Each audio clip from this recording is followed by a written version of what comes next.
काली नजर। माँ, माँ। अरे क्या माँ माँ कर रहा है? बकरी का बच्चा है क्या? अरे माँ, मजाक छोड़ो। मुझे फाइनली वो मेन चौराहे वाली दुकान मिल गई है। अब देखना, आपका बेटा दुगनी स्पीड से पैसा कमाएगा।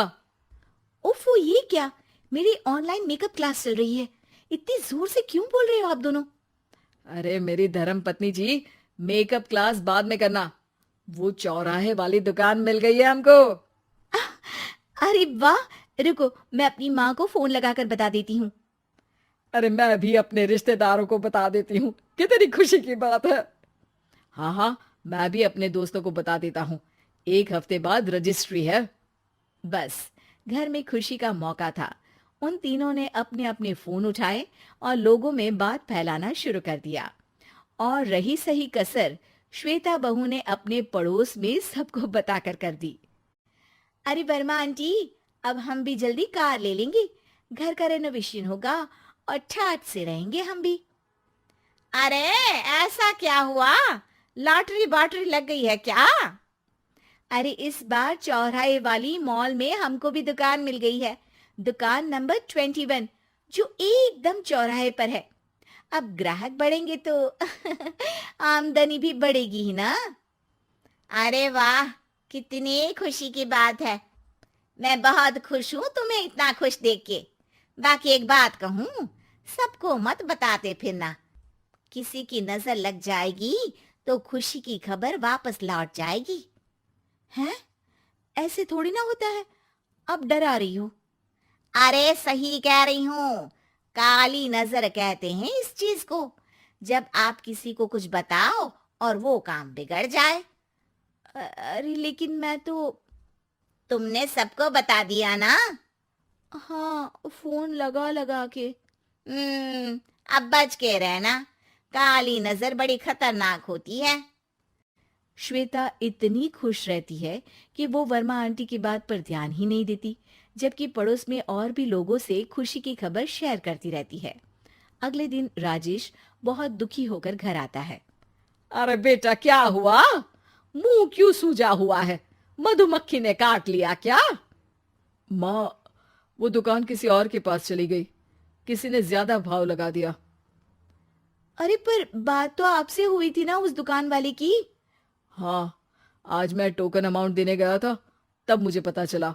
कोई आकर सुबह मुझसे पहले ही ज्यादा अमाउंट दे गया। हम्म, काली नजर। क्या? क्या कहा? वर्मा आंटी ने समझाया था कि किसी को बताना मत, वरना काली नजर लग जाएगी। अच्छा, तुम्हें उनकी बात मान लेनी चाहिए थी। उनकी बात मान लेती, लेकिन उसके पहले ही सबको बता चुके थे ना हम तीनों। अरे अगली बार से ध्यान रखेंगे। कोई भी नई चीज होगी तो किसी को नहीं बताएंगे। तीनों कुछ दिन ऐसे ही रहते हैं, पर एक दिन श्वेता को एक मेल आता है। राजेश, मेरा ऑनलाइन मेकअप कोर्स कंप्लीट हो गया। अब मैं खुद का पार्लर खोल सकती हूँ। अरे वाह, अपने मोहल्ले में ही खोलते हैं। ये जो घर के सामने दुकान है ना, वहीं। हाँ, यहाँ सस्ती भी मिल जाएगी। अगले दिन श्वेता वर्मा आंटी के पास जाती है, मिठाई का डब्बा लेकर। अरे आओ आओ, कैसे आना हुआ? जोर से नहीं बोलूंगी। वो सामने वाली दुकान है ना, वहां मैं अपनी पार्लर की दुकान खोलने वाली हूँ। उसकी मिठाई है। अरे वाह, बहुत बधाई हो तुमको। हाँ, मैं कमाने लगूंगी तो राजेश पर पूरे घर का बोझ नहीं रहेगा ना आंटी जी। ये तो है। पर ये बता कि तूने ये बात किसी और को तो नहीं बताई ना? अरे नहीं नहीं, पिछली बार गलती कर दी थी। काली नजर लगी किसी की और राजेश के हाथ से वो दुकान चली गई थी। सबको मत बताना। चलो मैं चलती हूँ, कल दुकान की बात करने भी तो जाना है। अगले दिन श्वेता दुकान के लिए मालिक से बात करने जाती है। अरे लेकिन दुकान तो हम कल रात को ही किसी को दे चुके हैं। कल ही? हाँ, कल ही। 2 दिन बाद कोई यहाँ पार्लर भी खोल लेगा। अब कहीं और दुकान देख लीजिए। अरे पर हमको भी तो पार्लर ही खोलना था। हाँ भाई, एक ही दुकान है।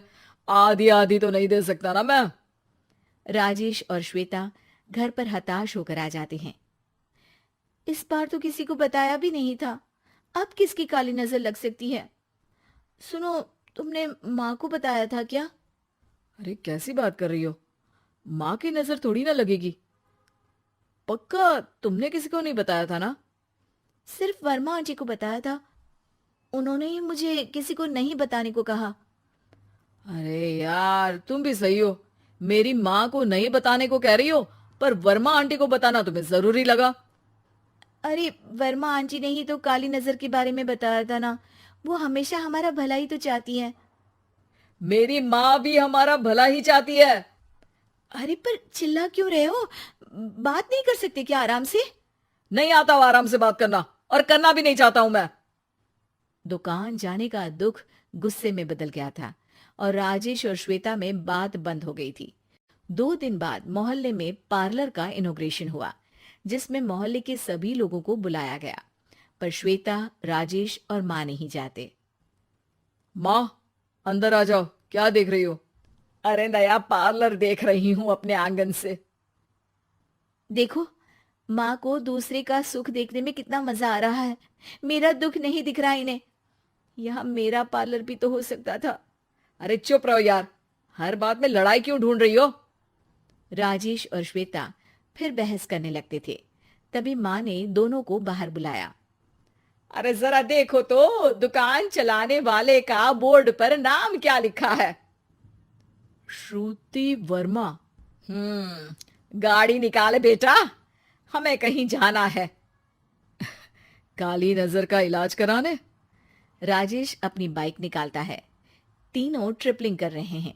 माँ राजेश को उस मॉल वाली दुकान पर लेकर जाती है जहां राजेश अपनी दुकान खोलने वाला था। यही दुकान लेना चाहता था ना तू? हाँ, पर इनको भी दुखी करने लेकर आई हो क्या यहाँ पर दुकान दिखाकर? वह काफी नहीं था? अरे श्वेता थोड़ा सब्र रख, अभी पता चलेगा कि हम यहाँ क्यों आए हैं।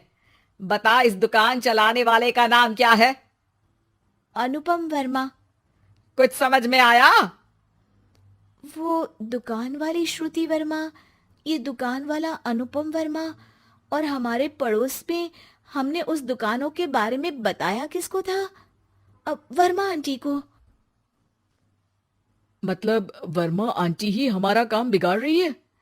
नहीं नहीं, ऐसा नहीं हो सकता। ये बस इत्तेफाक है।